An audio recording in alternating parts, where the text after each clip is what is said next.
बिस्मिल्लाहिर्रहमानिर्रहीम। रेत के समंदर में एक किला खड़ा था जिसका नाम था दोमता अल जंदल। सदियों से नाकाबिले तस्खीर समझे जाने वाला ये मुकाम दोमता अल जंदल आज मौत के साए में लरज़ रहा था। दुश्मन के खैमों में इस वक्त जश्न था,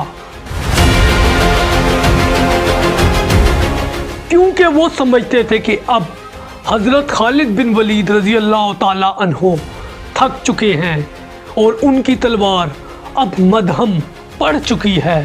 मगर उन लोगों को क्या खबर थी कि अल्लाह की तलवार कभी मियान में नहीं रहती।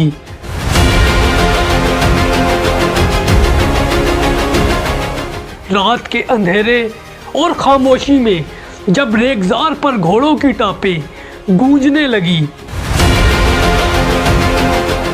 तो दोमता अल जंदल के किले ने पहली बार हज़रत खालिद बिन वलीद रज़ी अल्लाह ताला अन्हो का नाम सुना। एक ऐसा नाम जिसे रसूल खुदा सल्लल्लाहु अलैहि वसल्लम ने सैफुल्लाह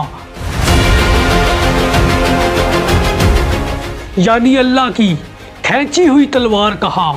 और फिर ईमान की गरज ने कुफर के इस किले की बुनियादें हिला डाली। तो दोस्तों, अगर आप इस जंग दोमता अल जंदल की लम्हा ब लम्हा सूरत हाल और कैसे